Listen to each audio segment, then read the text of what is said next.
what's going on, guys? Of course, it is me, Amira Blaze, and welcome to a very long, very long awaited episode of Send to Me Now, of course, where I bring you smart, intelligent news and giving a multicultural perspective to Asian pop culture. So, guys, our juicy topic of the day is definitely a topic that I have to say it's very sensitive in nature. So for today's episode, viewer discretion is advised because this is a topic that I feel is important. Definitely, this is a topic for all of my fellow, because you know what I always say, Asian people are my people, okay? So as a person of color, I feel that, when any person of color is going through something or dealing with oppression or dealing with racism, I feel it is, to me, part of my responsibility as being a person of color to talk about these issues. Because for me, at the end of the day, all I really want to see is social equality, and I want for everybody to feel comfortable with being who they are at the end of the day. Now, for those of you who may not know, I haven't really talked much about this, but I really have an interest in understanding the culture of college and the culture of higher education. It's very fascinating. And this is one thing that I always say, and I know I'm going to get crap for this, but it needs to be said. And that is this. I think it is very important, especially in this time in society where there's a lot of ignorance and there's a lot of racism going on and a lot of misunderstandings about different cultural groups. I think it is really important now than ever before to, even if you're not a person of color, because you know me, I'm all about social equality on this program, but from a multicultural perspective here, okay, and from a diverse perspective, this is the time for many of us to go to school. And I will talk about it till the end of time. Education, guys, is so important. It can change your social economic status. And there's one thing that I'm learning in regards to having an education is people respect you more. And education doesn't necessarily mean a degree, because not everybody wants to go in that direction. Not everybody wants to go into a more advanced form of higher education. But if you take the time to learn, and if you take the time to respect people's differences, regardless of race, one thing I've realized is by having a diverse mindset, it has allowed me to see not only, the world differently, but it's allowed me to be more open-minded, maybe towards people that usually I would never talk to. So today's topic is one that I felt that, not only because I'm a person of color, but I felt that it was really important to talk about, some of the issues that, Asian people are going through, and especially in higher education. So that'll be a little bit a little bit along today's program. But guys, let me tell you, okay, I know many of you have been like, well, what the heck, Amira? Like, where have you been? Guys, let me tell you the tea before we get into the tea today of a game. This is a segment, you know me, I like bringing little news segments and things from time to time. And this is a segment that I'm going to call Nostalgia Gamer. So what I'm going to do, since of course it is October, the month of Halloween and all that, because you know Halloween is like Christmas to me. It's like a second Christmas. Okay, so there's Christmas and then there's Halloween. I love October. I love that, you know, this is the time that even normal people want to be kooky and spooky, when, you know, us as freaks and geeks and all of that, we're always like that, right? We're always eclectic and being ourselves. And Halloween is like the one time that like normal people understand us, right? But I'm being a hot mess, am I? But I digress, guys. I have been working on a lot of things. I've been working on reinventing all three of my shows. I've been working on reinventing myself, and I've also really been working on just reinventing my, you know, the place that I like to be creative in, and that is my office area. So what I decided to do, guys, is, it's a secret. You will not find out what I have done and what I have gotten that I am so excited to share with you guys. And that will not be coming up until next week. Make sure, if you like art, right? You like being creative, and if you like talking about real shit, then you definitely want to check out my other show too, called The Affordable Colorist. You will see what I got. And guys, I have been gagging all week long because I can't believe, guys, let me tell you, God is good, and I am so blessed to be able to do the things that I get to do. And this is why I always share with you guys, and I really encourage you guys to, you know, just you know, give yourself that, like I always tell myself this, is that, you know, always be grateful with what you have, and if you're blessed to get more, you know, always share that wisdom with others, right? And for me, guys, like I always say this, you know, encourage yourself to do better, encourage yourself, you know, to get all the things that you want, and that's through hard work. You know, hard work does pay off, and I realize that more than ever before. But yeah, I've pretty much reinvented myself. And I think a lot of times in life, you have to do that. You have to go through this, like, this point in your life where you're like, you know what? And that's where I was at. I was not happy. I was not, you know, feeling myself. It was just not, you know, it was not happening. Okay. So I literally just said, you know what? And this was a couple of days ago. I was looking around my creative, you know, my creative space, and I was just like, this is depressing me. This is not where I don't want my space looking like this. It looks crazy. So, guys, it was like 2 a.m, crazy shit, 2 a.m. And I just decided to just take my office apart. And guys, let me tell you, my legs hurt, my back hurts. I have been lifting, rearranging, all kinds of stuff. It's just been crazy.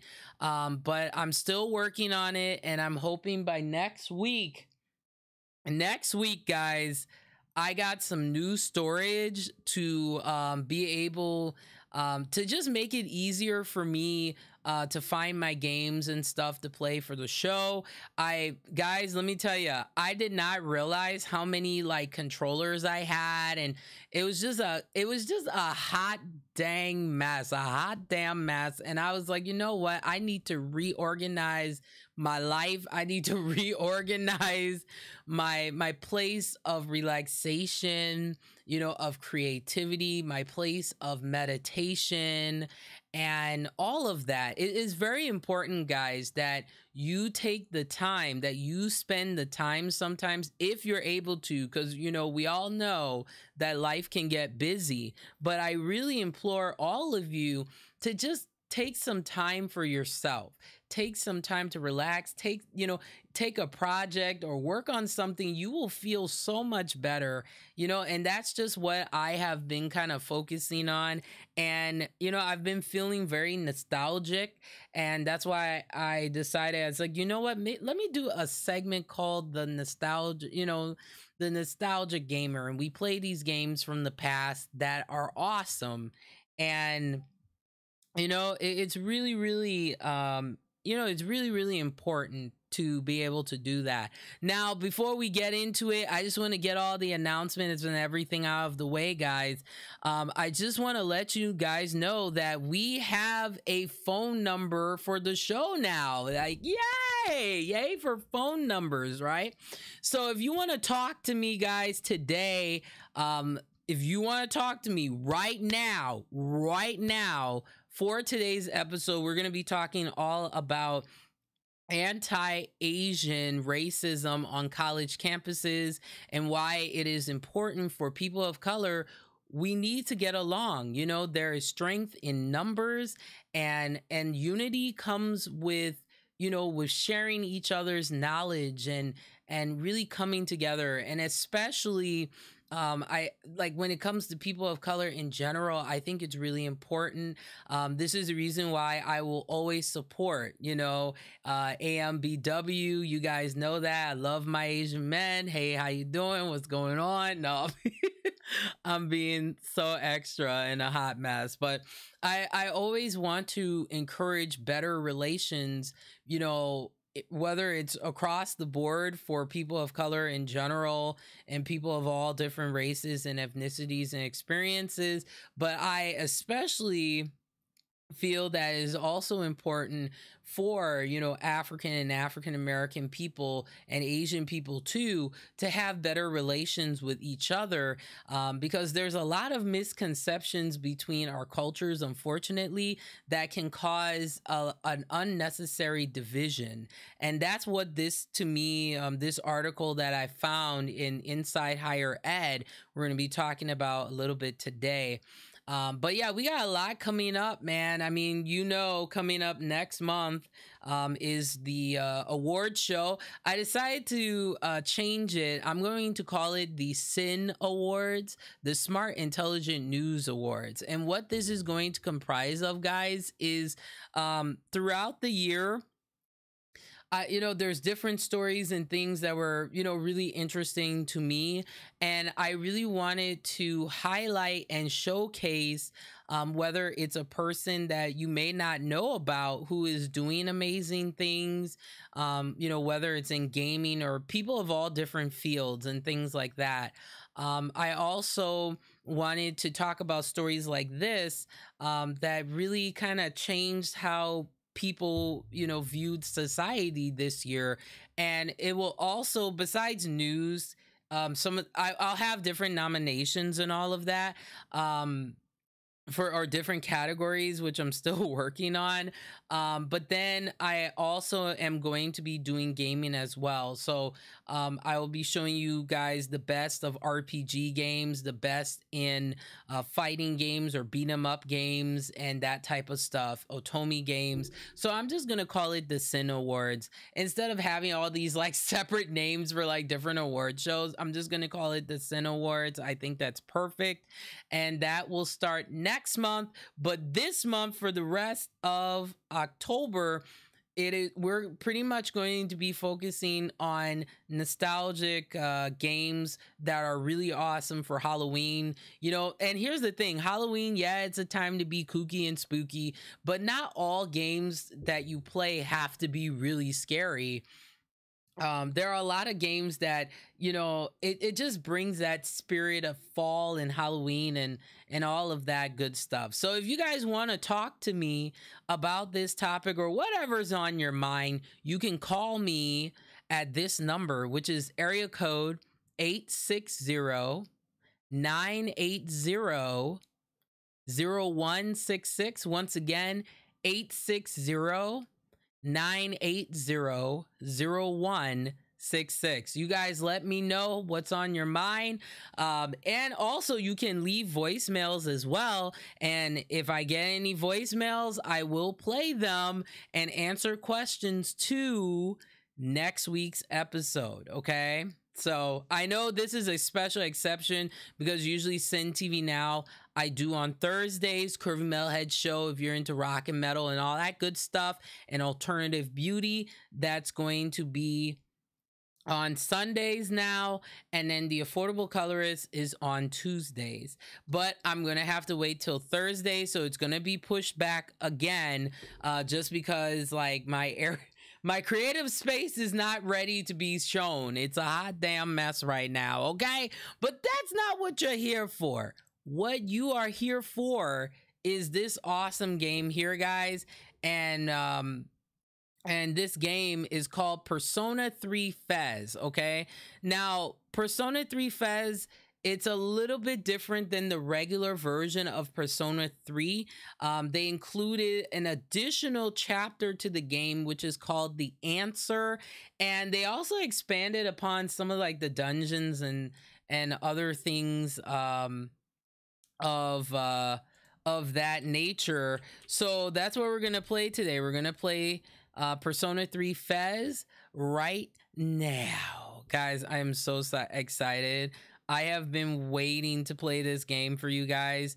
But the thing is, I was trying to find a really good way to set up my PS2 games, because sometimes PS2 games, when I'm playing them for you guys, they don't always show up really well.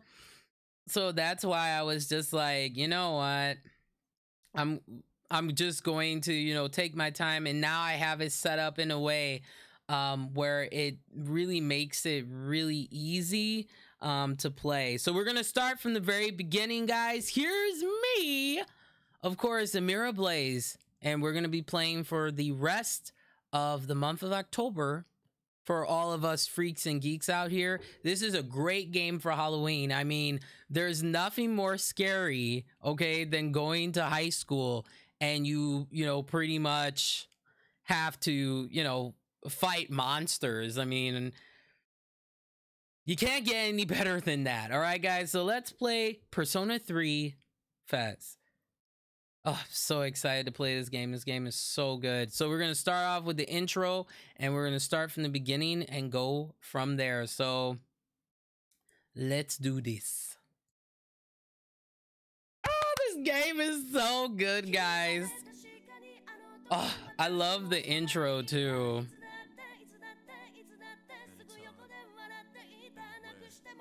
So good.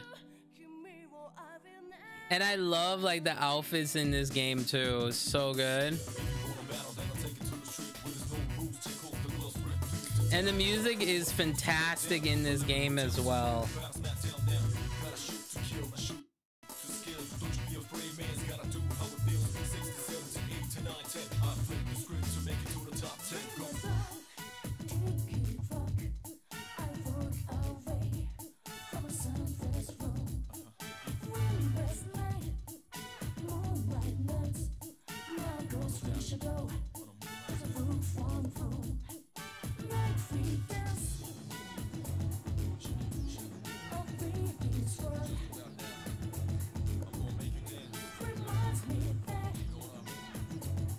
And I am playing the game with a PS2 controller, which is awesome. So this game is so good, guys. It's so good. If you have not played the Persona series, make it your business to do so. Like, you have not experienced a JRPG until you have played Persona. And I have Persona 3 Fez, I have Persona 4 and Persona 5, and I cannot wait to play Persona 5. All the music of these games are fantastic, but I wanted to start where most people got introduced to Persona when it became really mainstream, because before, Persona was a series that it had a following, but it wasn't like a big following. So like it grew on to people. Once Persona 4 came out, it, you know, that's when it really started to like really blow up, and people really started liking these games. So,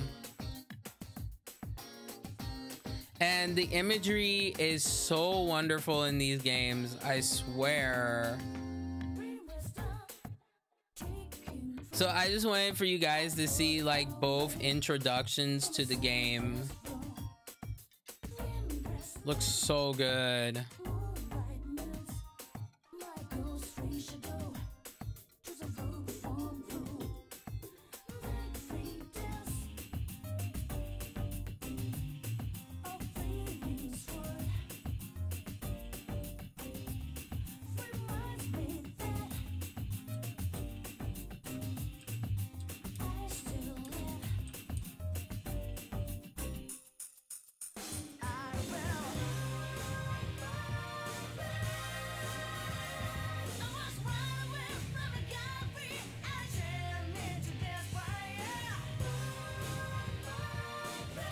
Oh, he's so scary, that kid. I swear.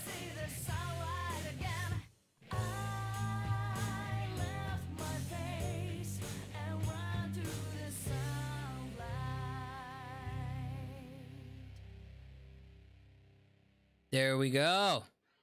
So those are both intros for Persona 3 Fez. So we're gonna get into the game here in a moment here. Okay, so when you start the game off, because I'm gonna be doing commentary, guys, so this is gonna be social commentary on the game.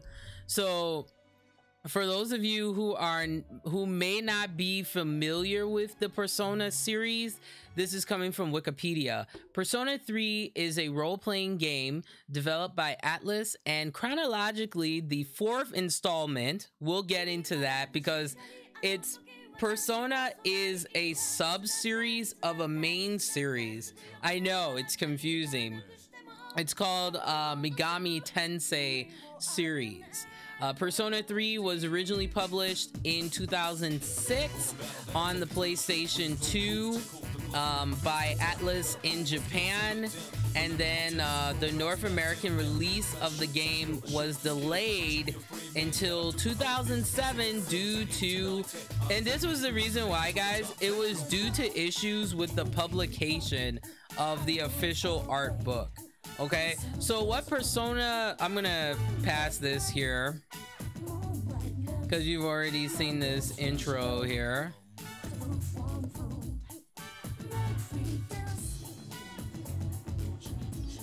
Okay, we've seen this already. Okay, so guys, what Persona 3 Fez is, it's really interesting. Persona 3 Fez is a director's cut version of the game.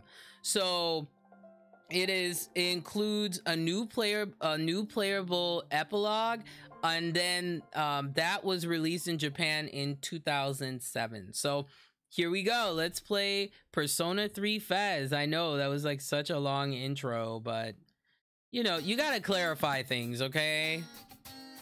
All right, let's get started here.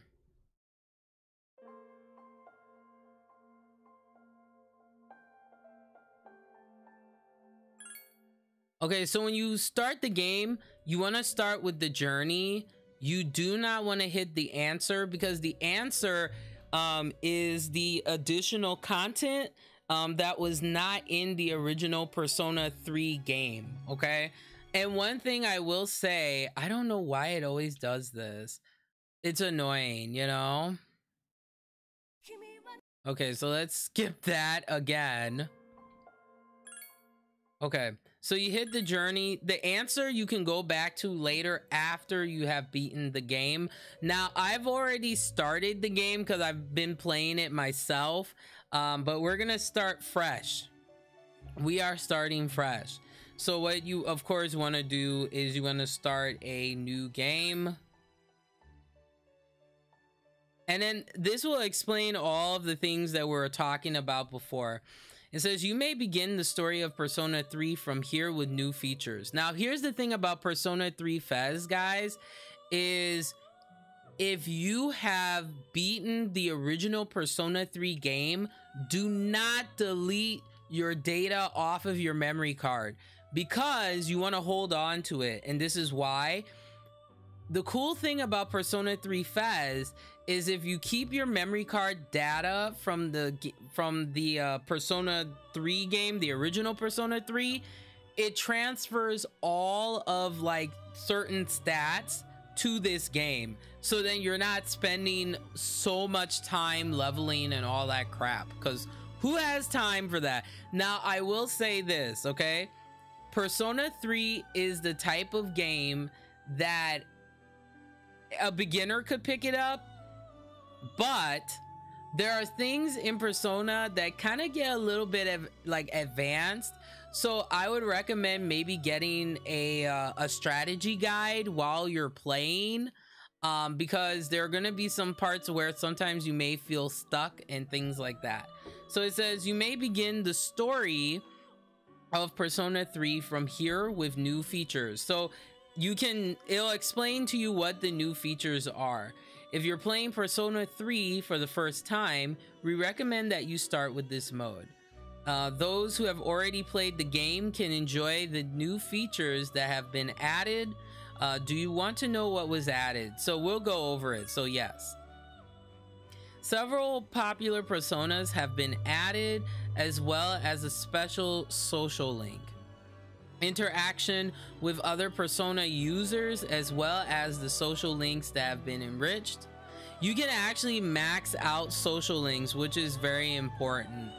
And it says combat has also been enhanced with an optional hard difficulty mode for an extra challenge, as well as new weapon fusion, enabling you to create new weapons by fusing personas.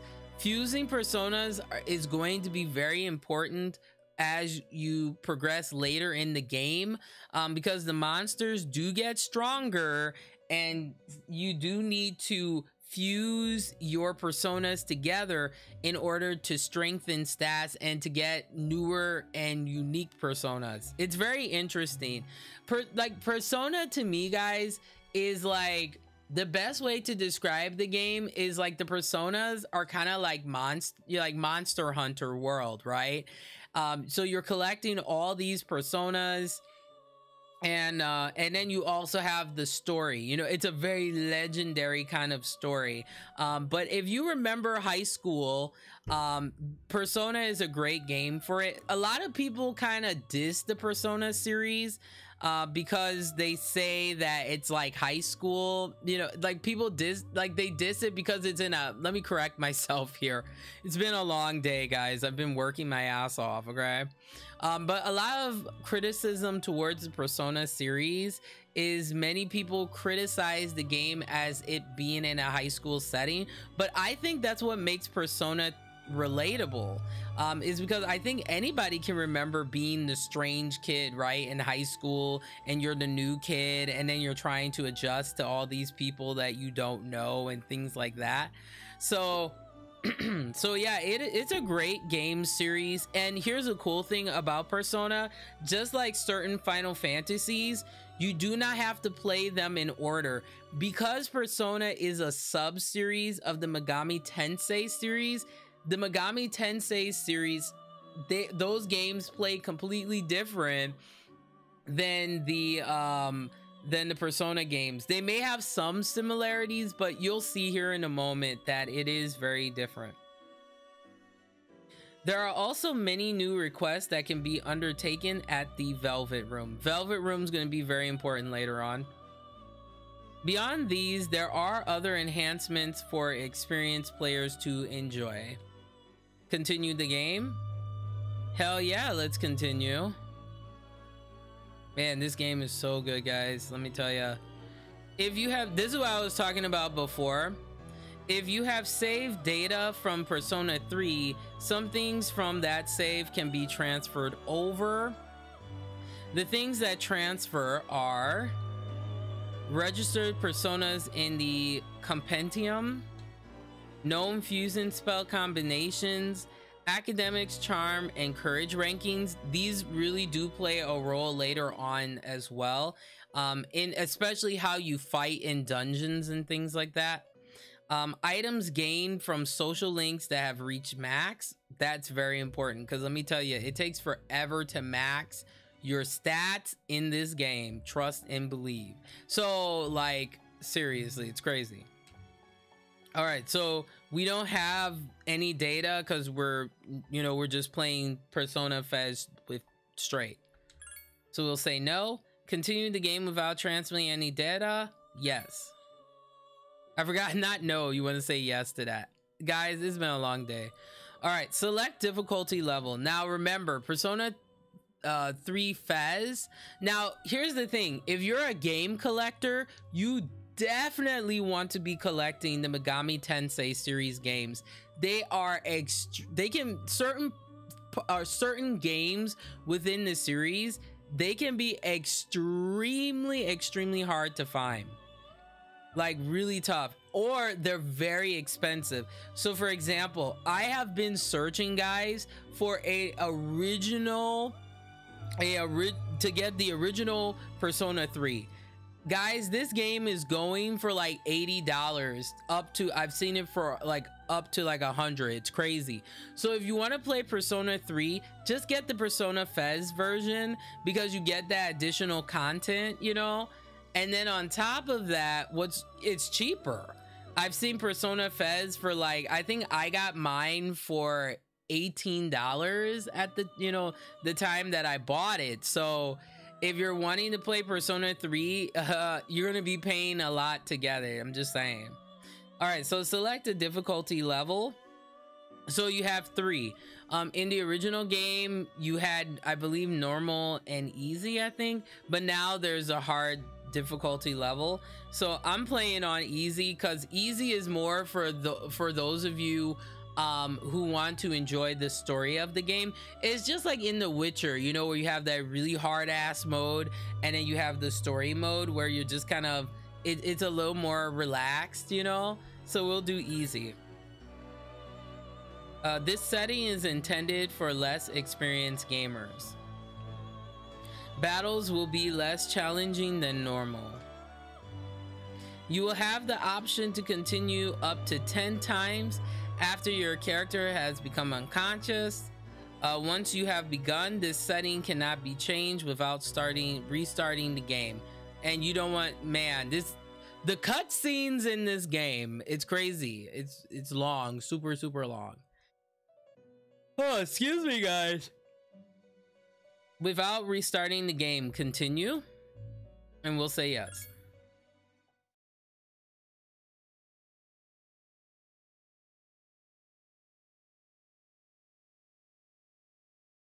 All right. Time never waits. It delivers all equally to the same end. You who wish to safeguard the future, however limited may be, you will be given 1 year. Go forth without falter, with your heart as your guide. Yep, we're going through a high school year, guys. It's gonna be interesting, and you can do all sorts of cool stuff too. So let's check out this awesome cutscene here.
That was crazy.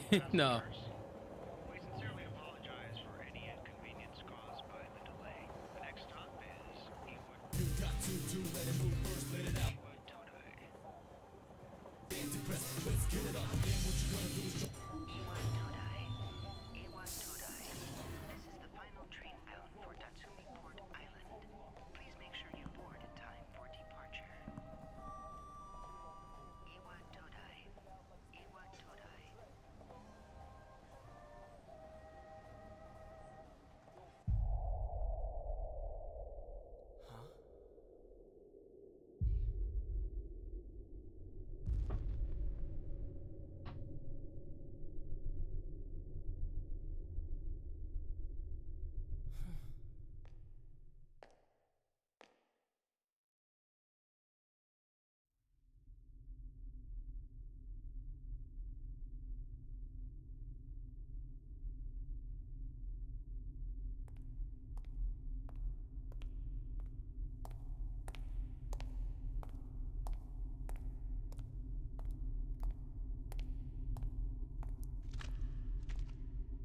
I love how he's like walking and like everything's like normal to him. Like, oh yeah, just coffins in the middle of the street and normal Sunday. Like, that's crazy.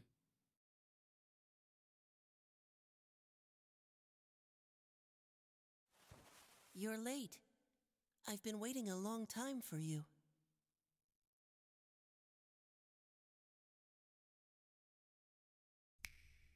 Now, if you want to proceed, please sign your name there. It's a contract. Don't worry.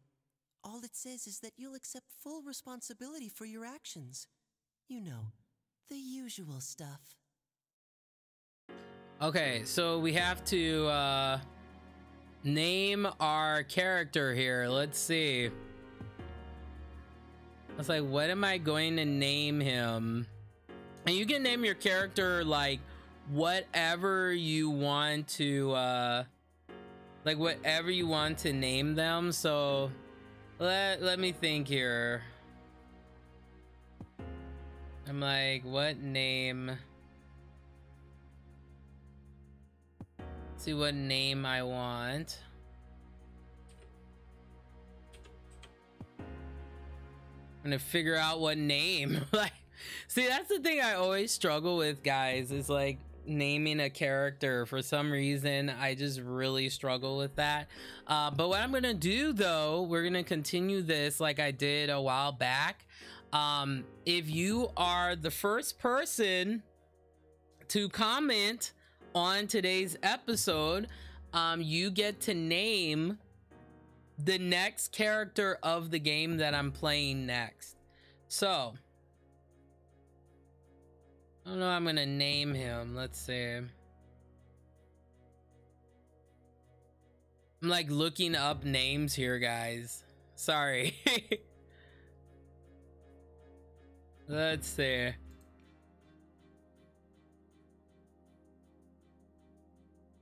Want one that's really interesting.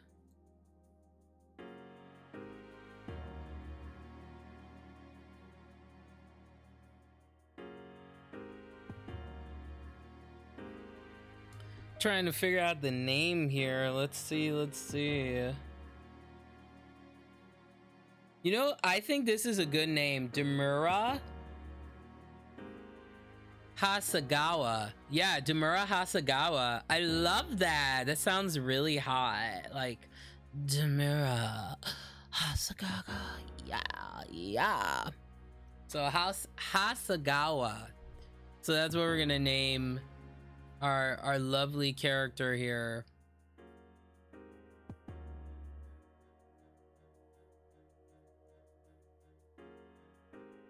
All right, so we're gonna say, all right, so say Dem. Oh, I forgot. Sorry, last name, then first name. So Hasagawa is going to be, so Hasagawa should be his last name. Let me see, can I go back? Okay, I can delete. Okay, so it'll be Hasegawa. I always forget in Japan the last name, it's different. So all right, so we have H, make sure I have the right spelling here. All right, so H, let's see, A S E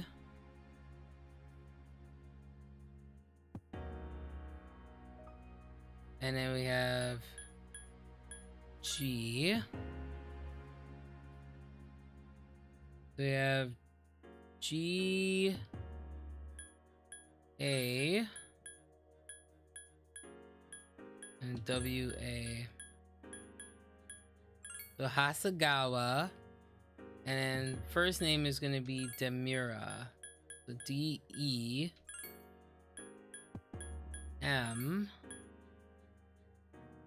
And guys, also let me know what you think about the volume for today's episode, because I've been having a lot of sound issues.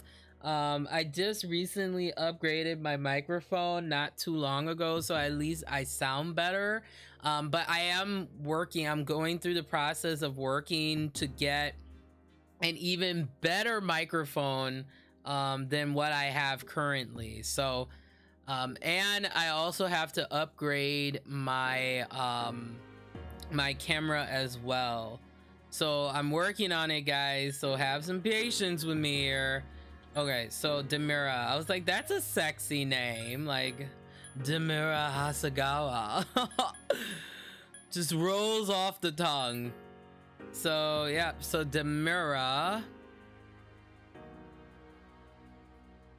so D-M-U-R-A.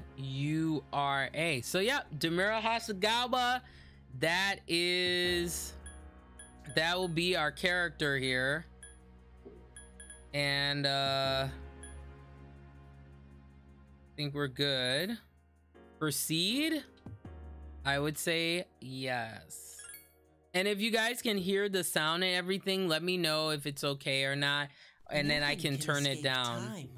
It delivers us all to the same I love that end. look. That's the look I get when I'm really can't plug your hungry. I ears just and stare cover into your nothingness, eyes. you know? So scary. Kid is so And weird. So it begins. And we're just like, oh crap.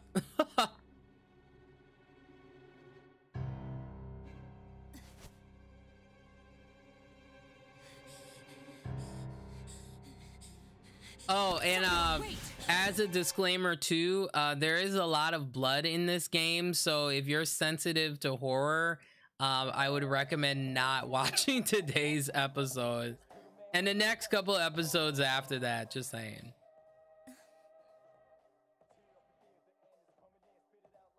I love her, but she's so serious though. Oh my gosh. So all right, we're starting Persona 3 fast. I didn't think you'd arrive so late. My name is Mitsuru Kirijo. Yeah, Mitsuru, I love her. She's so like, she has such a fiery but still cool and calm collected. But I would say of all the guys in the game though, you'll know my favorite because I'll be screaming like really hardcore. Who's he? He's a transfer student. It was a last-minute decision to assign him here. He'll eventually be moved to a room in the boys' dorm. Is it okay for him to be here? I like how they have her named as brunette. That's all you are. You're just a brunette. Like, she'll be a junior this spring, just like you. Hey. I'm sure. And then the cool thing too about Persona, guys, is you can well, you can make your own choices. So you can either be like the really nice cool guy that's really smart, or you can just be a total douchebag, like asshole tool kind of guy. But what we're gonna do is we're gonna be the nice guy, because nice guys win, right? They always do. So I like nice guys. That's just me. I like guys that are really like sweet and like sensitive, like guys that like cry. Like I love that. Like if I see a man cry, like that is like the ultimate turn on for me. I'm just like, continue crying. Yes, it just gets me all hot and bothered. I know I'm weird. Okay, so I think this is this a girl's dorm? Why do you have a gun? No, we're not even gonna go there. We're gonna say nice to meet you. Yeah. She is Nice really to meet not you too. into us right here. But you can Getting pick all late, different so types you of should love get some interests in this game too, so it's gonna be interesting to see who I end up with. I hope it's like The Witcher where I have like multiple girlfriends. That'd be hilarious. Your room's on the second floor at the end of the hallway. Your things should already be there. Oh, I'll show you the way. Follow me. And the game is partially voiced. There are like in certain important like cutscenes, there's going to be a lot of voice dialogue, but then most of the time you have to read it. So I'll be reading it for you guys. And you know, the other thing too, guys, that I've been taking really seriously This is it. is making sure that my show is inclusive for all, as many inclusivities as I can. So that's the reason why I started playing games that were more that had more captions, because I really wanted to make sure that I was respecting the deaf and hard of hearing, pardon me, communities. So what I'm going to be doing from now on is the Curvy Metalhead Show, Sin TV Now, and the Affordable Colorist will all be featuring closed captioning for those of you who are deaf or hard of hearing. So, or just in general, people who like subtitles. I try to be as inclusive and understand as many perspectives as I can. So that was just something I want to let you guys know that we'll be, you know, I'll be doing moving forward. Pretty easy to remember, huh? Since it's right at the end of the hall. Oh yeah, make sure you don't lose your key, or you'll never hear the end of it. So, any questions?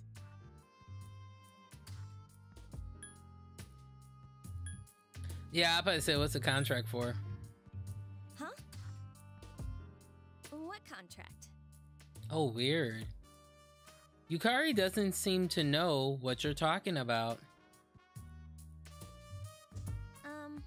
Can I ask you something? On your way here from the station, was everything okay? I would say yeah.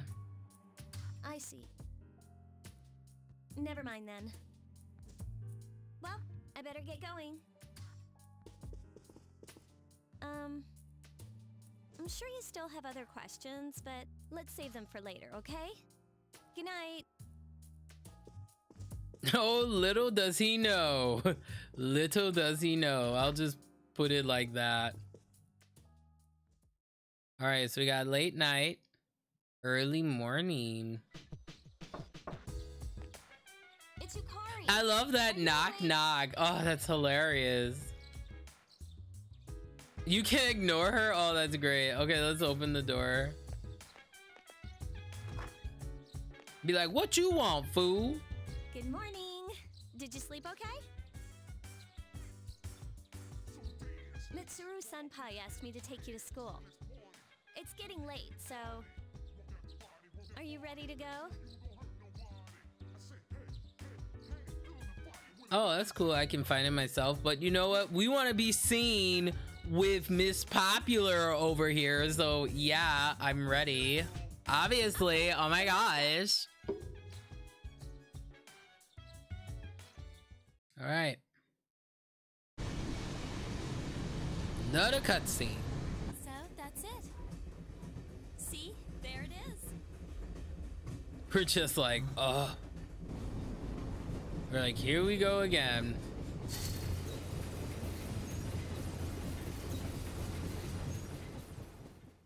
I got it. So much, man. Ready for this? What a slacker. All I did was Morning. Good morning. have loved to have gone to school in Japan. I think that would be really an interesting experience. I actually have been learning about how it's like to be like African or African American in Asia, and it is a very interesting experience. And the other thing is, I think it's also contingent on how well you understand which country in Asia you're in, like culture. So that's the thing, because I think a lot of times some people jump to the conclusion of like, oh man, I had such a horrible experience. But the thing I always tell people is like, if you study abroad, it's how you make it sometimes. So you want to make sure you're putting yourself in an environment that is conducive, you know, for people to understand like who you are. But that takes time. And then the other thing you have to consider is you're going into their country, so you need to make sure that you are doing your due diligence to understand that culture. It's very important. Like, for example, I've been like doing a lot of reading and like watching like videos on people's experiences of being a minority in, like, let's say for example South Korea and things. And it's very interesting because the perspectives are all over the place. Like, some people say, oh, don't go to South Korea if you're a minority because it, you know, like people will touch your hair and stuff like that. But that's rare, you know. Like, most of the time if stuff like that happens, and this is just my perspective on it, it's because it's curiosity. And I've had that happen, you know, no matter where I go. Like, I have natural hair, so people naturally, no pun intended there, but people naturally will be inclined to like look. Because here's the thing, if you're different, people are going to look at you unless you're in an environment where how you look like is normalized. It really doesn't like matter, you know, depending, but it really doesn't matter. Like, if someone really wants to, like, they'll look at you because you're different. If they want to stare at you, they're just, you just have to like get, you know, you just, it becomes normalized. I mean, it's not right, but if you're deciding to study abroad or go into a culture that's different than your own, expect the unexpected. And I think if you have that mindset, and that's just me, you'll like enjoy your study abroad, or it could be, you know, traveling internationally. You'll enjoy it more because you either have a respect for the culture or you're willing to be open-minded. This is my thing. You cannot be closed-minded and travel overseas. Like, you're gonna miss out on so much if you have that kind of mentality. So I always tell people that if you're going to study internationally or do study abroad or that type of stuff, you have to be open to a culture that is different from your own, but you also have to expect the unexpected. You know, like, you will get all different types of reactions from people, you know, and don't take generalized like viewpoints as, oh, this is how an entire culture is like. It's very easy, like, for example, with like South Korean, you know, pop culture, where people watch like Korean dramas and stuff like that, and they get this romanticized like image, for example, of South Korea, but you can't use Korean dramas to like to like say that, oh, this is how my experience is gonna be like in South Korea. It doesn't work that way. You won't know how that experience is going to be like for you until you get there. You know, like, one thing I've kind of learned, like, for example, in South Korea is makeup. Okay, if you're a person of color, it's gonna be really tough for you to find makeup unless you go to a place called Itaewon. I believe that's the way to say it. And Itaewon has a lot of options and things like that for people who are foreigners. And you can find it's, you know, it's still a challenge, but you can find stuff, you know.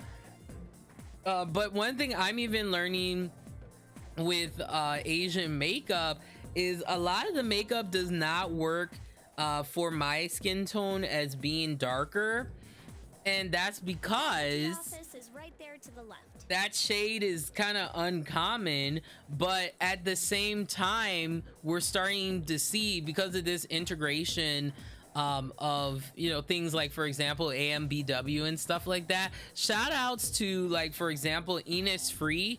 Innisfree, great Korean like skincare and makeup brand. What they ended up doing is they have darker shades of their foundations and BB creams and stuff, because they're recognizing that there are people beyond, you know, people of their like common complexion range, I'll put it that way, that like their makeup. There are a lot of people of color, including myself, who love using BB creams. You know, I like to use Korean BB cream as my like base concealer, because it just does such a great job like smoothing my skin out and making it look like, you know, it was really popular for the last like what was it, this year, glass skin and all that. That's why I love like Asian beauty products, is because it can give you that kind of effect. But it depends on how you use the products and how they react to your skin, you know, because some products may, you know, work on my friend, but it may not work on me. So I definitely will be doing reviews of Asian beauty products from places like South Korea, China, Japan. That I love that type of stuff.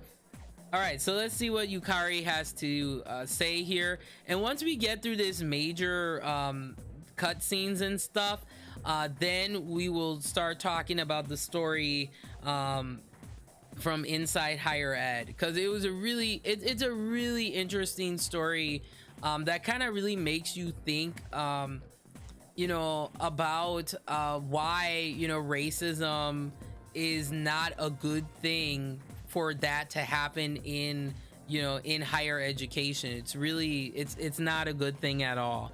All right, so let's see what Yukari's up to here. Okay, so I'll say, which class are you in? Me? I don't know. I haven't looked at the classroom assignments yet. Of course. Hey, about last night, don't tell anyone what you saw, okay? See you later. All right. The school is really nice. My gosh, I was like, my high school would look like that. Oh man, it's like amazing. All right, so we are on the first floor of the main lobby here. Okay, so I'm gonna pause the game, and then what we're gonna do is talk about this juicy topic of the day, and then we'll get right back into it.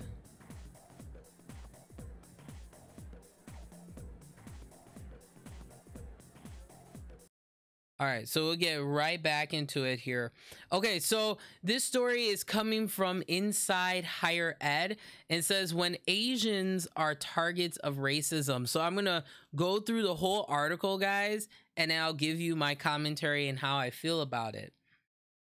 When Han-Ju Seo, a senior at Washington University in St. Louis, first saw messages calling Asian students invaders of campus study spaces, she felt immediate anger.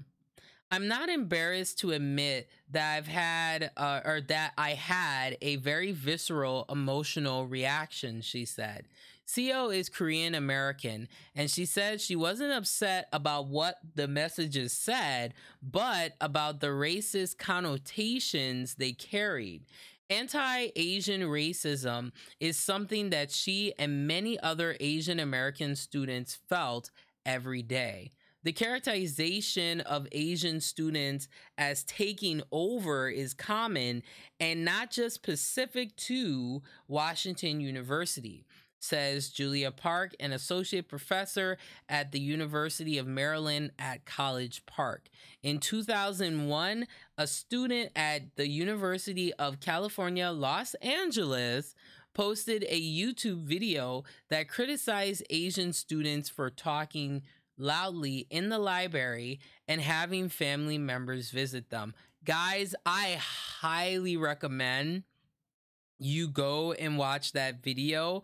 It's very interesting. It's very interesting. This is something that even myself, you know, I've kind of dealt with, and I want to give some clarification to this before we continue here. People have to understand that when it comes to culture, you have individualistic cultures, and then you have group communication cultures, okay? Like group communicative type cultures.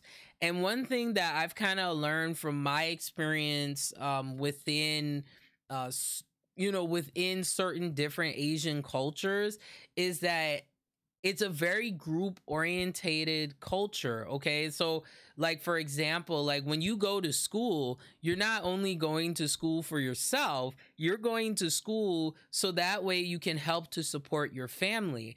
And when you're the oldest, there's more responsibility put on you sometimes than your younger siblings, if there are multiple, you know, children or whatnot in a family. But the other thing I always tell people is, like, one thing I've kind of learned, you know, from Asian culture is, the culture can be very group oriented, but it's not always group oriented, because I always try to tell people, because that's a mistake sometimes when it comes to Asian culture. It's very easy to homogenize the culture because of that. Because I have Asian friends that's not their thing. You know, they like to be individualistic. You know, they don't always like to always, you know, associate, you know, with other Asian people and things like that. So every Asian person is different. This is why I've made it my mission now to talk about having better relations with Asian people and African American people, is because we have a lot of commonalities. There's a reason why there's been an increase, for example, of Chinese men going for African and African American women. It's not because, like, one of the stereotypes, as a side tangent here, one of the stereotypes was like, oh, well, they're just going out with these African and African American women because, you know, Chinese women don't want them. That's not necessarily the case. I always tell people that you're gonna fall in love with whoever you're gonna fall in love with, whoever feels right to you. And we're, you know, and these days we're living in a society where interracial relations is normalized now. It's become commonplace. We see it in advertising, we see it in movies, we see it, you know, when we're walking down, you know, the streets in our neighborhoods and things like that. It's a very normalized thing, but at the same time, it's a very complex thing because of these things like stereotyping and whatnot.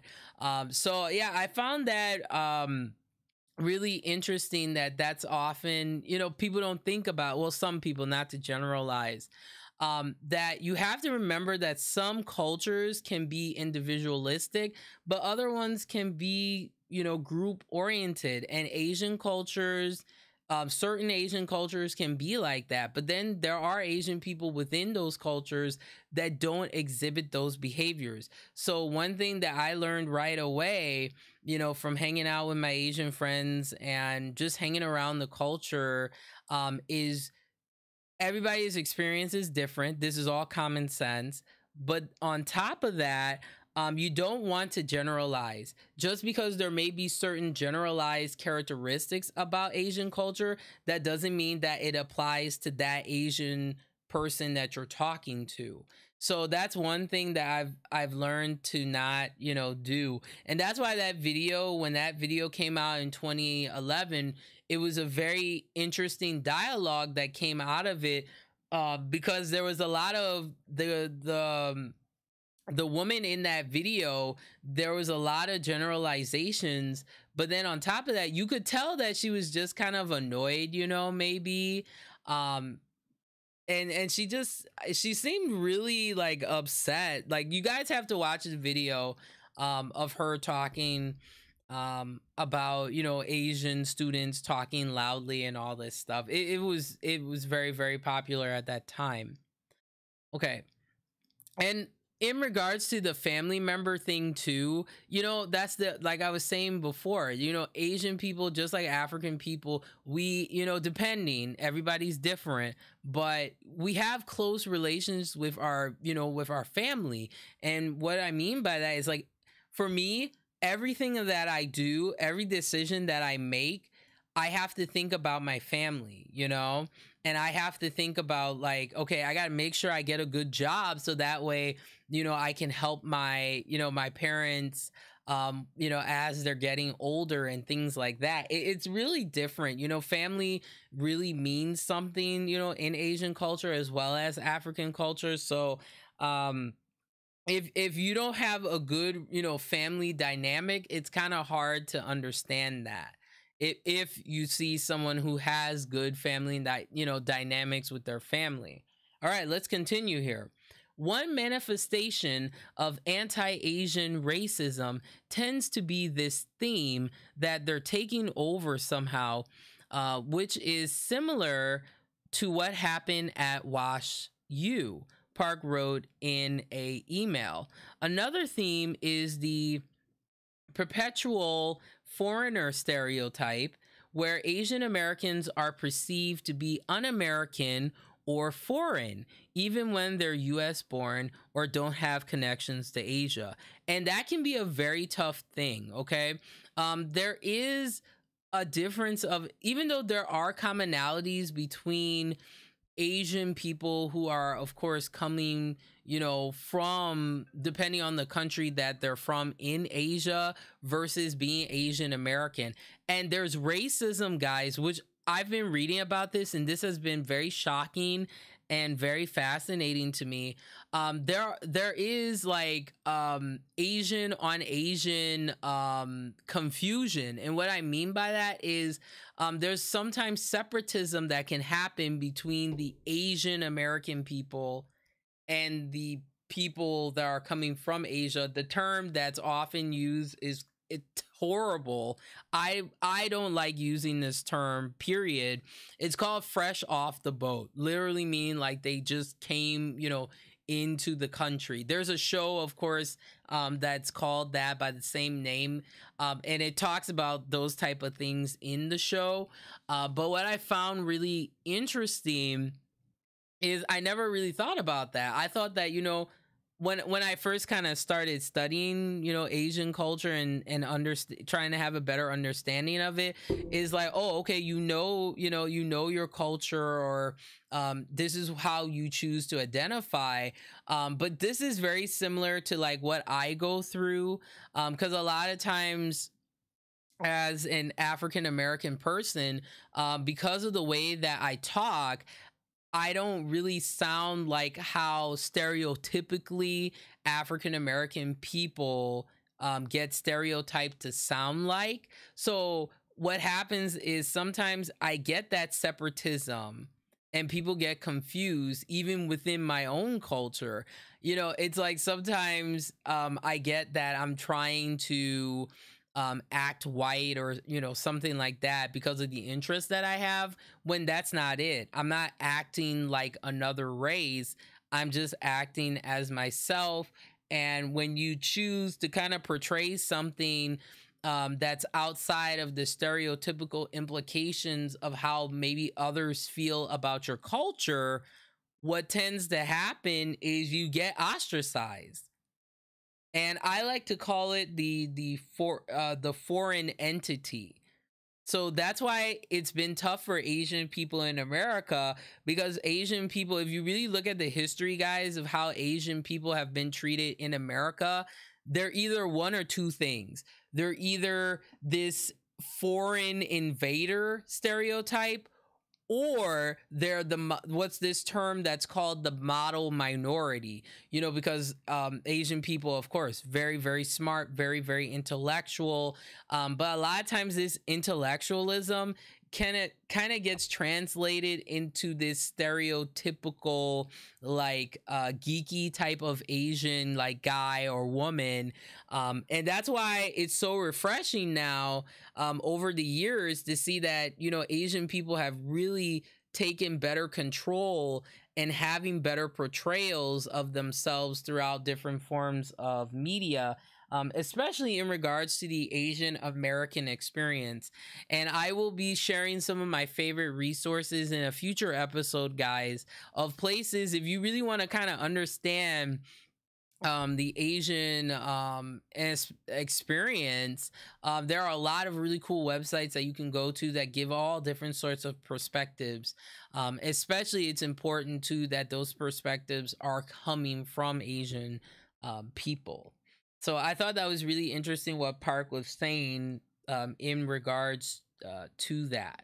The messages were sent on October 3rd in a group chat among, pardon me, the residents of the first floor of a freshman dorm at Washington University. One of Sio's friends sent her a screenshot. And then this is like some of the stuff that was being said too. We'll get to it in a moment. And it says, "Why are Asians invading our study room?" The first message read. Several others chimed in. "It's so annoying. They're having movie night in our study room. Did you try asking them to leave? Fuck, there's one in my room too." Okay. So you can see the screenshots. I have the link below. But yeah, it is very disturbing and very sad. It says, "Thanks for the reminder that no matter my citizenship," and this is what I think she was saying, says, "Thanks for the reminder that no matter my citizenship, the years I've spent in America, and my proficiency in English, I'm always going to be a foreigner," she wrote alongside the screenshot. "No matter how much we excel in our careers, achieve incredible things, and work to the point of utter exhaustion." And I will say this, when it came to my Asian friends, especially guys, when I was going through, you know, my undergraduate experience in college, my Asian friends were on their shit, okay? They were studying nonstop. I mean, sometimes, guys, I would see them still studying until like 4 or 5 in the morning, and then they had a class like 3 hours later. And it's just that determination. Sorry, guys, if I sound like tired. It's been a long day, like I've been saying earlier. But it's this determination. Now, there's this terminology that a lot of people use in regards to what they call first generation college students. And it's this ideology that's called grit. And it's having this mindset of like, you know what, no matter what trials and tribulations I've gone through, all of these things have made me who I am, and I am going to make it. And it's having this everlasting, do not give up type of attitude. So this was awesome that she wrote that, because if it were me who went through that, guys, I would have written the same thing. Because to me, that's the frustrating thing about being a minority, is like, no matter how hard you work, no matter how well spoken you are and how well you carry yourself, you are constantly dealing with negative stereotypes. And it's not fair, but unfortunately, that's how our society is right now, until society chooses to become more proactive with having better perceptions of different cultures. And that's regardless of race too.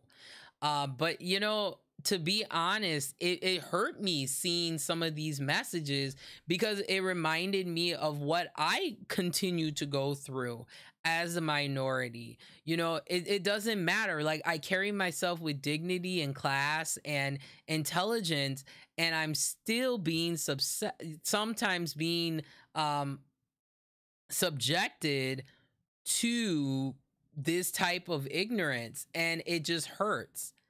It hurts because, to me, I'm a very open-minded person and I love people for who they are. So sometimes it's hard for me to understand Like, how can you be so cruel to someone who is different from you and you don't understand their experience or their situations and pretty much what they've been through? Okay. And she says, yeah, and she says, to the point of utter exhaustion, and we're still unwanted. Go ahead and love my culture, love my food, and love my music. Call me when I'm welcome. I'm tired. And ain't that the truth? Okay, girls, just preach it, honey. I think we are all tired of ignorance, and that's regardless of race. Ignorance it just takes too much energy. You know, it takes up so much energy. So yeah, I'm so glad that she, you know, stood up for herself and her perspective.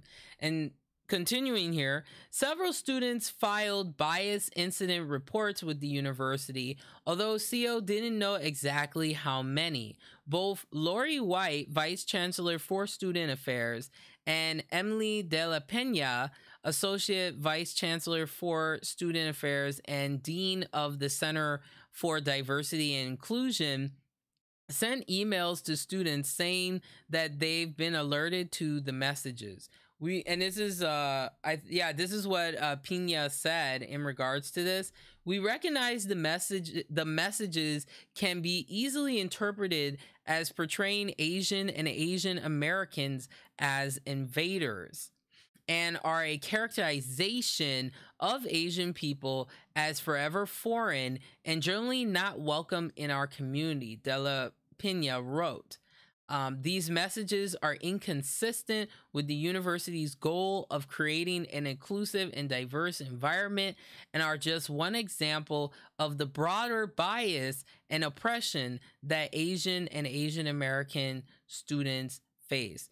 De La Pena also provided details for 2 campus events, one to support students who have been affected by the messages, and a workshop about the racialization of Asian and Asian Americans. CO was glad the university addressed the issue, but was concerned that the response came across as a little more like damage control. She doesn't know what she'd like to see the university do differently, and that to her is part of the problem.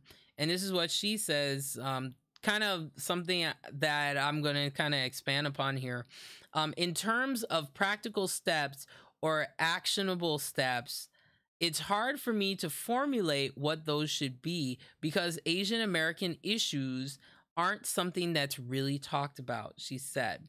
To address the underlying issues of racism and prejudice against Asian students, Park encourages universities to provide support for Asian American studies, promote ethnic student organizations, and hire upper level administrators who are comfortable talking about race. Okay, so if you want to read a little bit more, I'm not gonna read the whole thing. I was just wanting to get to those really crucial parts, and we're gonna conclude with the statement here. This is a statement they gave to Inside Higher Ed about the incident, but let me expand on that point. Okay, now, there are sometimes I deal with this as a person who studies like culture, okay? And things like issues like, for example, in this case, we're looking at culture from the perspective of the institution of higher education, right? This is one of the issues that you kind of have to deal with when you study culture. And I think for many of you who deal with diversity issues, I think many of you guys can excuse me, can relate to this. And that is this.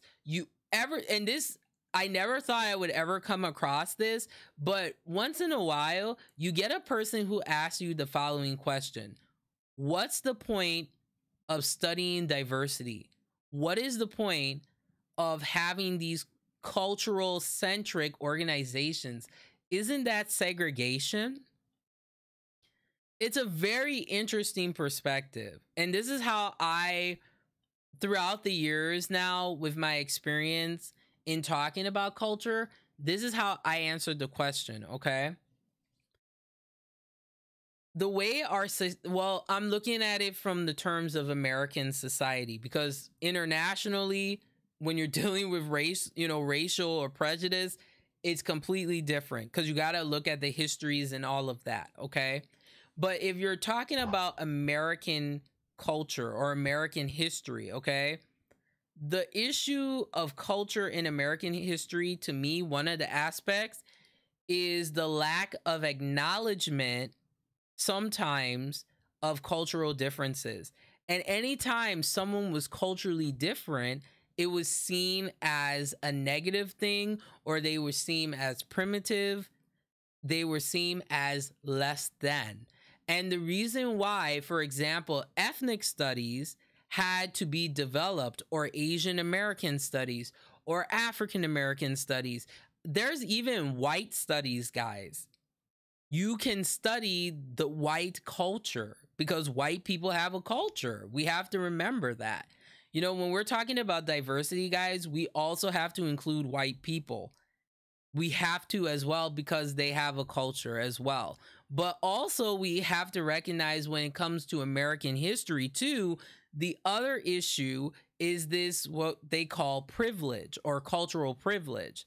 So what tends to happen is, if you are in a culture that is privileged, your history is more important. It becomes more relevant than the minorities. This is the reason why sometimes there's a pro and con with using the term minority, because on one hand, you have to use the term minority because minorities are considered, from an American standpoint, they're in American culture, they're considered a disadvantaged group because of whether it's historical implications or societal implications, or so many implications. Okay.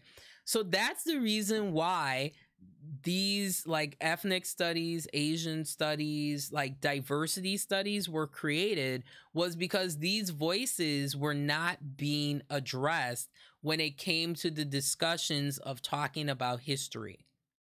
That's why diversity studies is not meant to be this, like, this negative entity, and it's not about separatism. Okay, it's not. It's about making sure that voices that normally don't get discussed, like, for example, Asian studies or Asian American studies, or for example, Latino studies has been very popular too recently.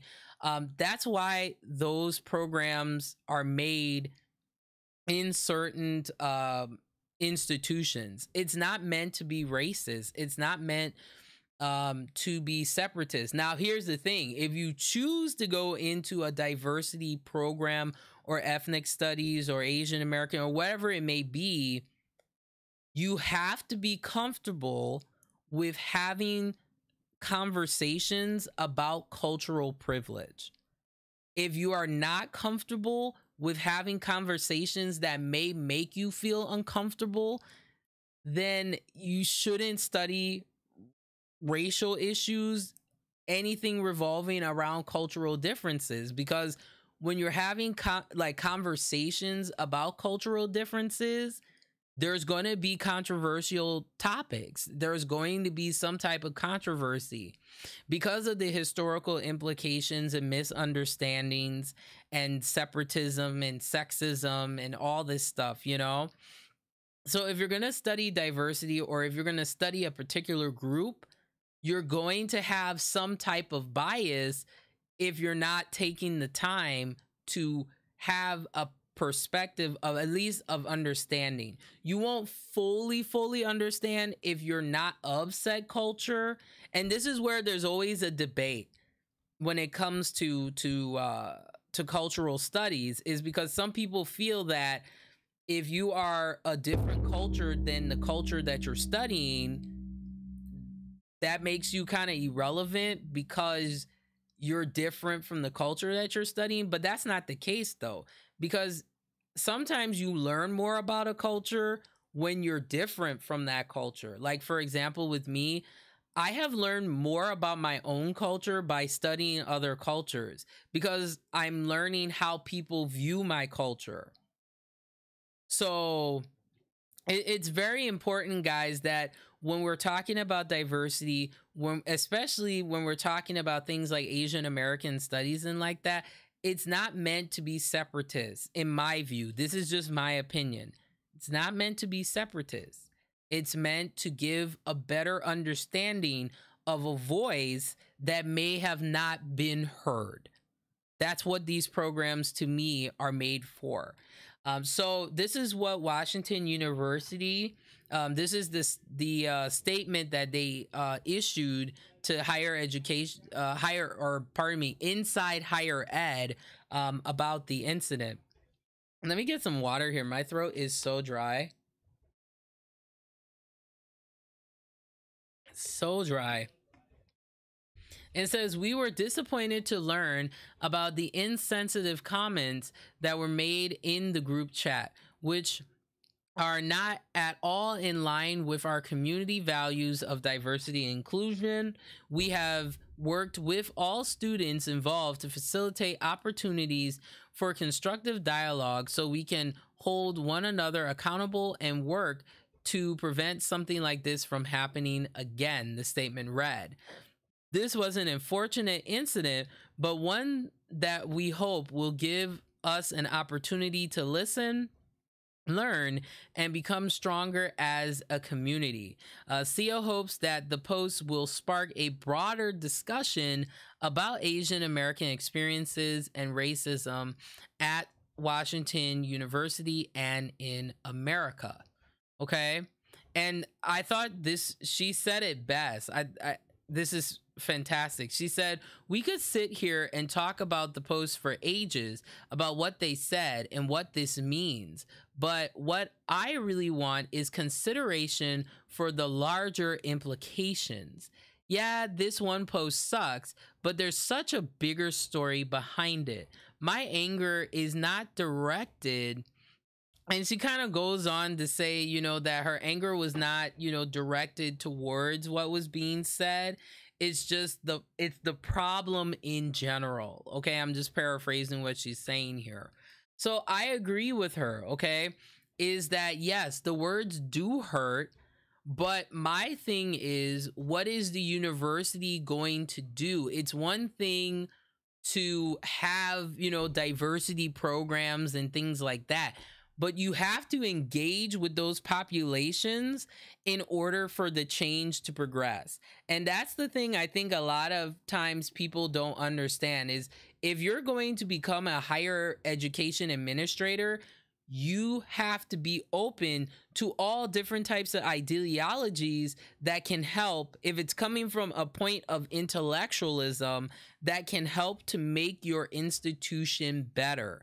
When you ignore it, when you do, as they call it, damage control. But to be honest, I don't think Washington University did this, necessarily as damage control. Because here's the thing, they could have just said, okay, well, you know what, this sucks, and moved on. They didn't have to say this, and they did not have to be as proactive. Now, the blessing, I would say, for the students that were, who felt affected by this, that you have someone who specializes in diversity and inclusion. There are some college, campuses where diversity and inclusion, this is just my opinion, it's there, but it's not proactive, and it's not seen as something that is an important part of the college experience.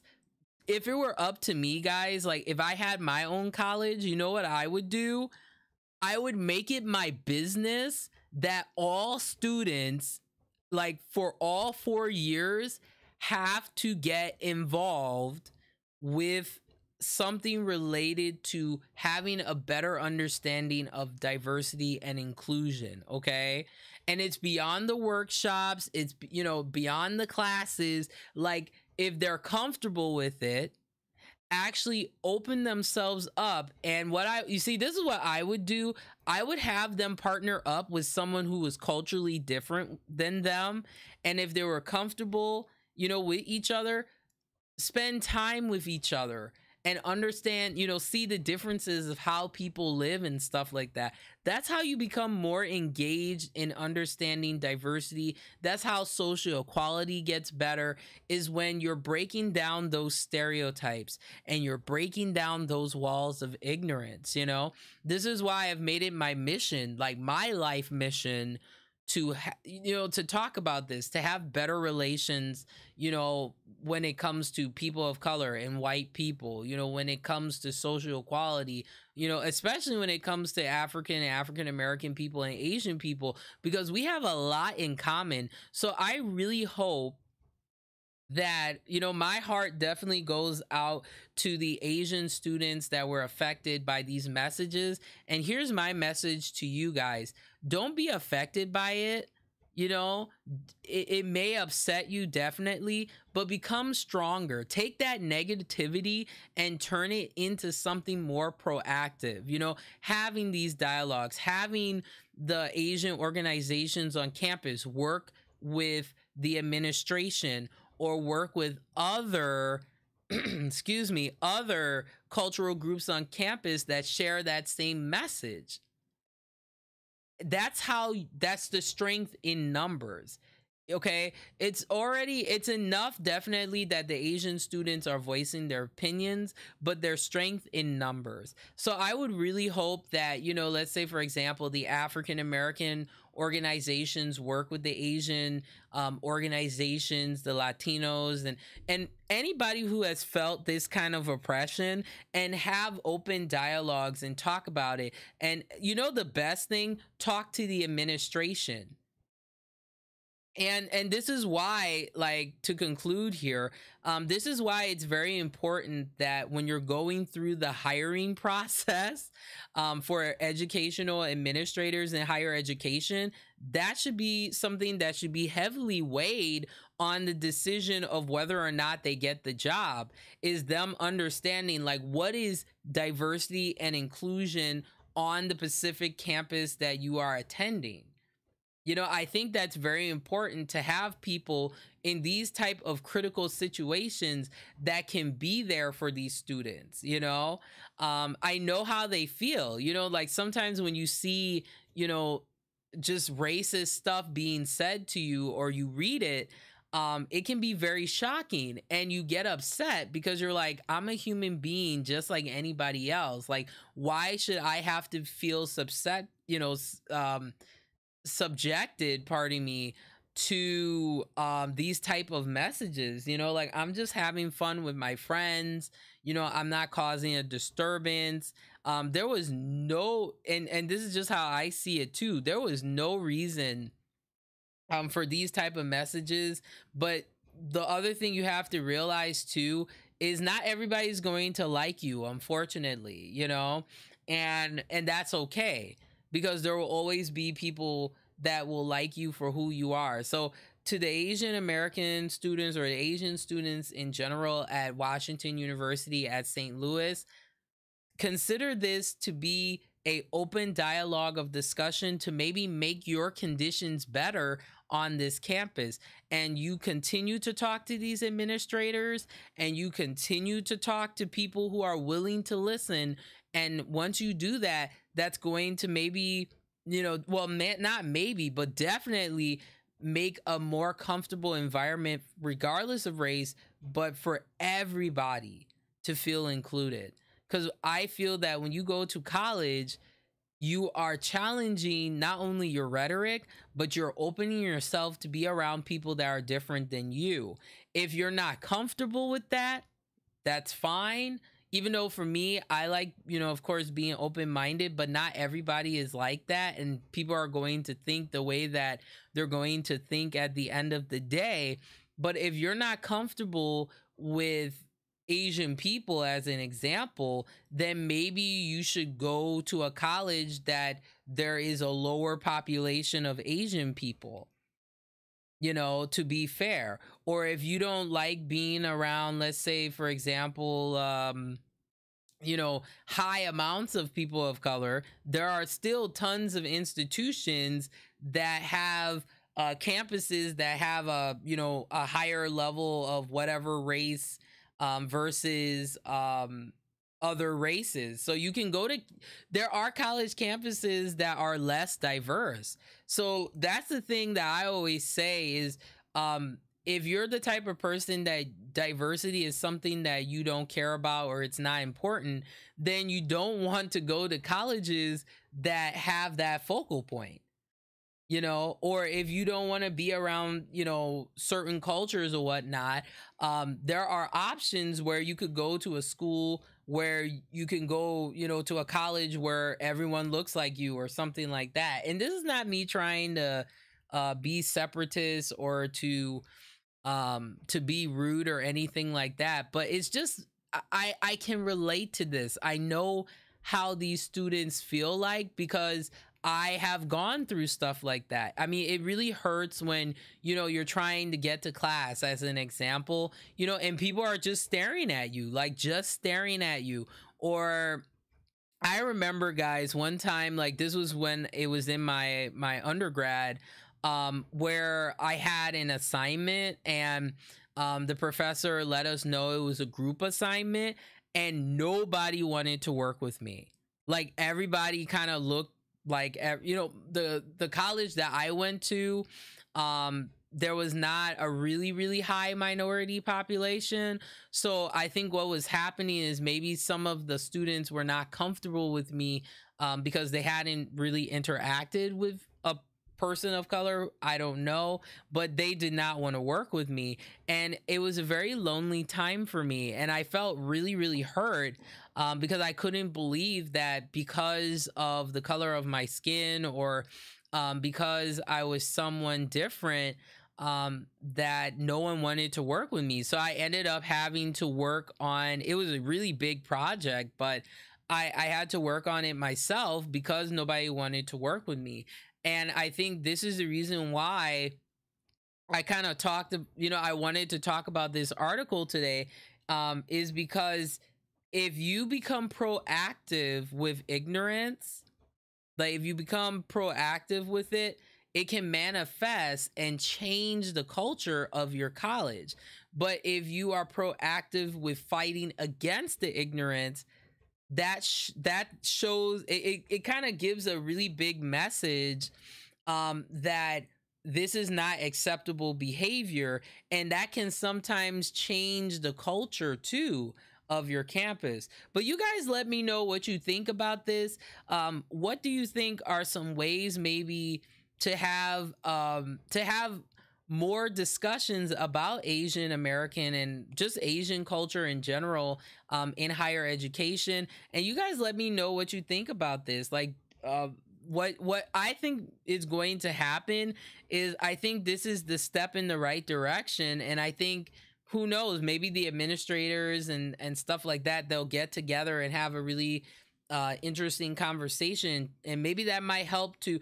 Now, change is not going to happen, guys, like overnight. Change takes time, but one thing I always say is, if you call out ignorance, that's the first step, and it takes a lot of courage to do that. So definitely, the utmost respect to these Asian students that have put themselves out there for the betterment of social equality. So, and I really respect all of the people, regardless of race, who are dealing with this situation at Washington University, St. Louis. You guys are a very shining example of how to deal with diversity in a classy and respectful manner, that's not about like damage control. Because I don't think it was damage control. I think that they were wanting to kind of shift it, you know, make it from a negative to a more proactive and positive situation. And that is the best way to deal with diversity, is you deal with it in an intellectual way that you are speaking your voice, you're speaking your truth, but you're doing it in an environment that can conduce that change, okay? So that's just my view on it. You guys let me know, of course, in that lovely, lovely comment section below. All right, guys, so let's get back into it. We're going to play a little bit more Persona. I just want to get to the point where we can freely control the character and check out the first battle and all of that. We'll see how far we'll get here. So let's continue here.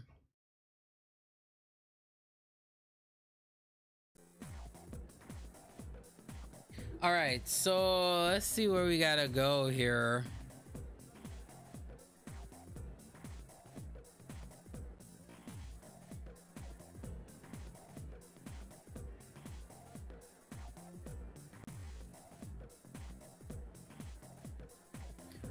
All right, let's see.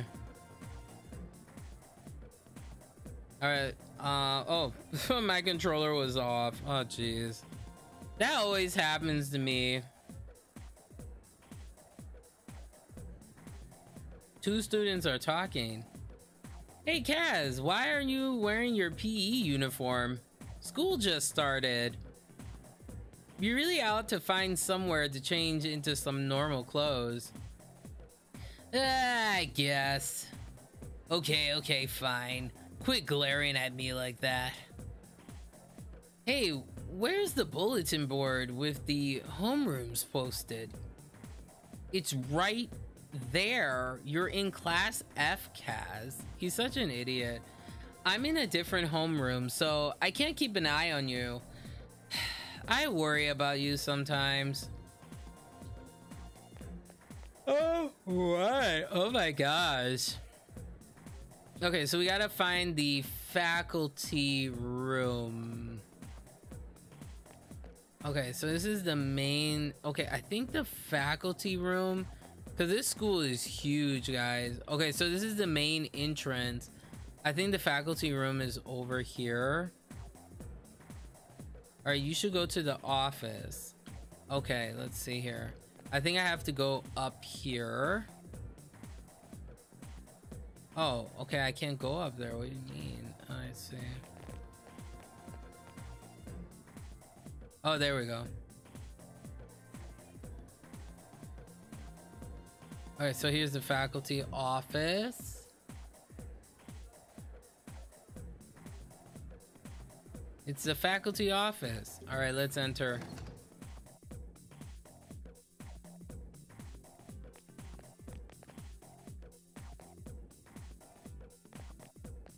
Oh, are you the new student? 11th grade, correct? Wow, you've lived in a lot of different places. Let's see. In 1999, that was what, 10 years ago? Your parents... I'm sorry. I've been so busy I didn't have time to... I love how she has like no empathy. Like what? I'm Miss Toriumi. I teach She's like the composition. worst teacher, I swear.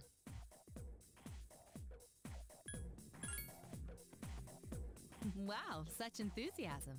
Yeah, I really like Have you seen school. classroom assignments? School You're is in 2F. awesome. That's my Woo! class. But first, we need to go to the auditorium. The welcoming ceremony will be starting soon. Follow me.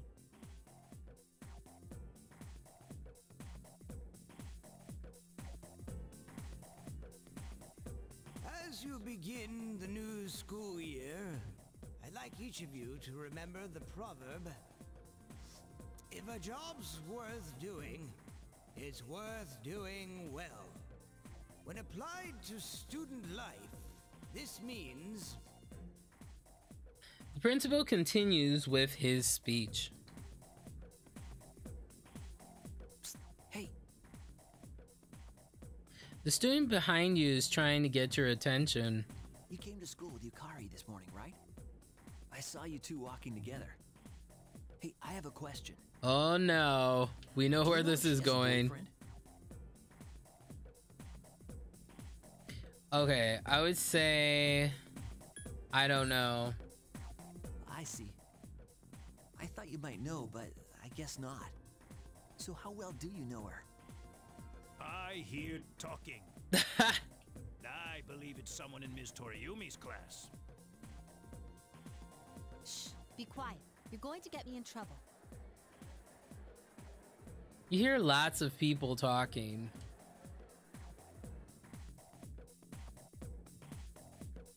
All right, after school.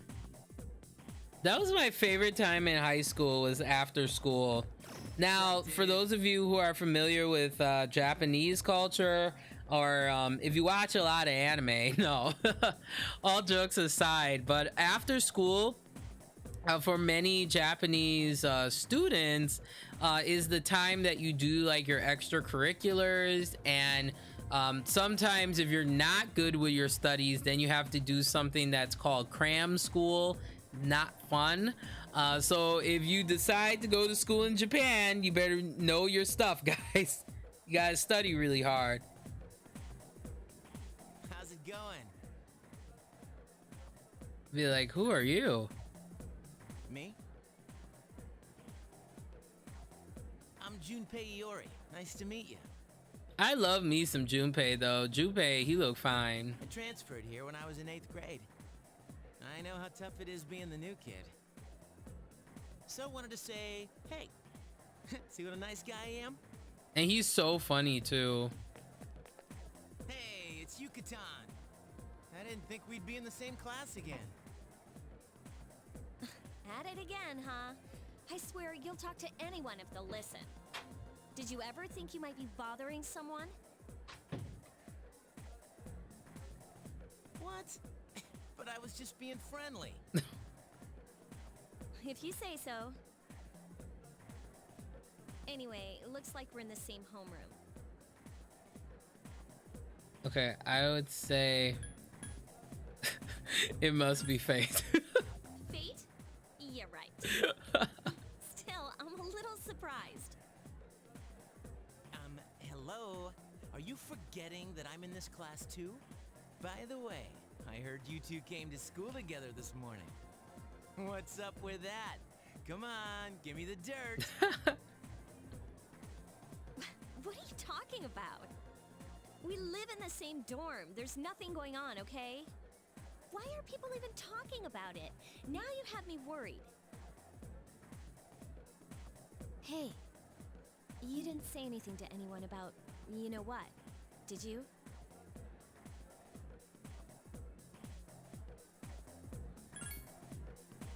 Okay, good. Seriously, don't say anything about last night, alright? That came out so bad. Last night? Wait a minute! Don't get the wrong idea! Listen! I just met him yesterday, and there's absolutely nothing between us. Jeez. I've gotta go. I've got something to take care of for the archery team. But you better not start any rumors.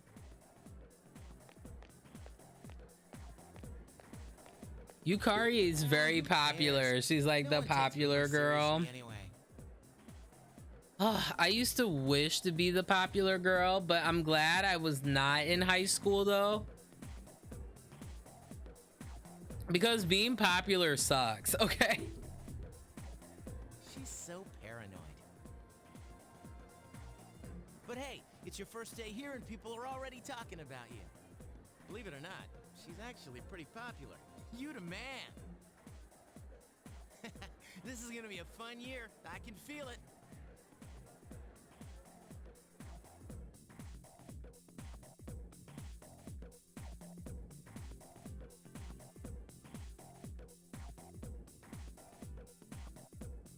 You decided to go home with Junpei. This is like my favorite song in the game.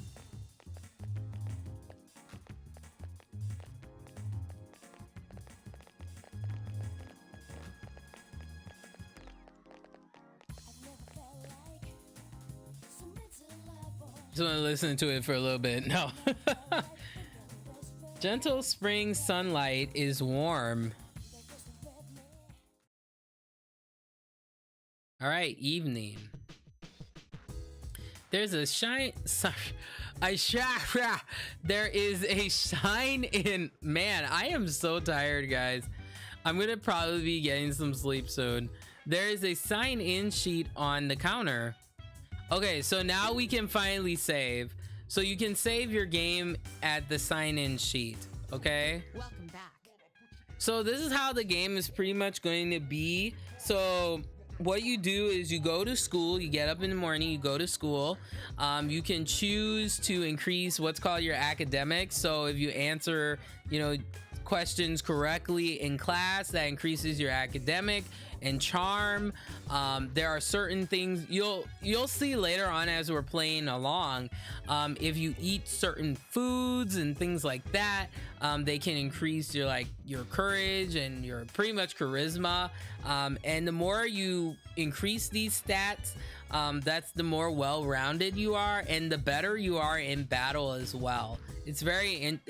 Persona is very interesting. So, and the other thing too, guys, even though this is a let's play, Persona is a very long game, so I will be playing a little bit ahead and then I will catch you guys up in the next episode.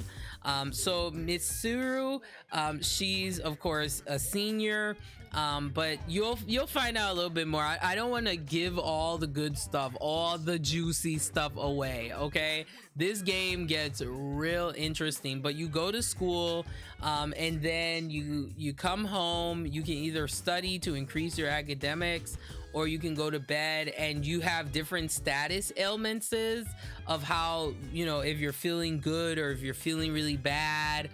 The characters can get tired, they can lose stamina, things like that. It's a really, this is like, when you think of intricacies in a JRPG, this is like the ultimate JRPG. And every time you play it, it's like you find something new. Now, this is my first time actually playing through, because I've never fully completed a Persona game, but we're gonna do it. Now, one thing I will say, these games are, you gotta commit yourself to it.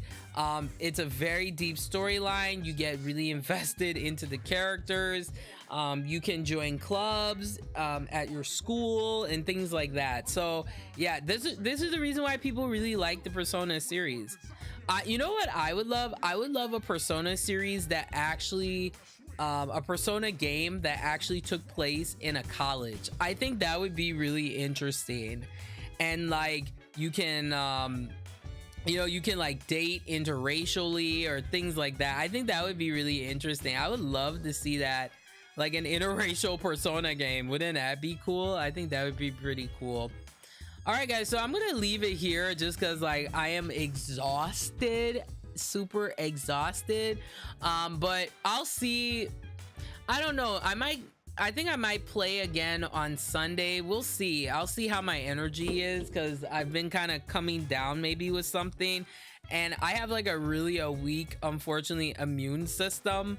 But let's see how you save the game here. Okay, so you can go ahead and you can talk to her. So this is the controls, right analog stick if you're using a PS2 controller. PS2 controller here.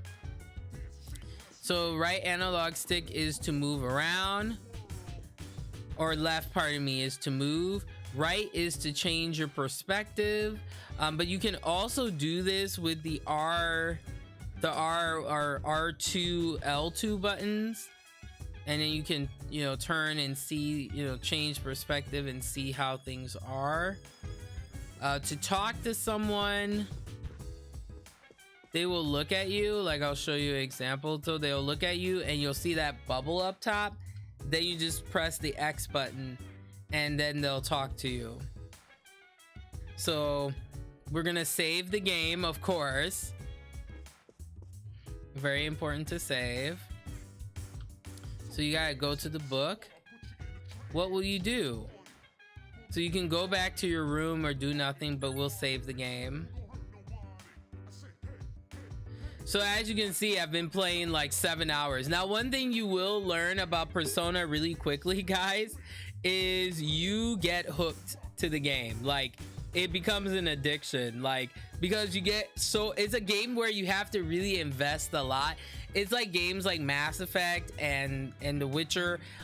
They're called story rich games because you get invested in the story. There's a deep lore, and I think that's why these games are really popular, is because you really get you really get the value for your money, as they would say.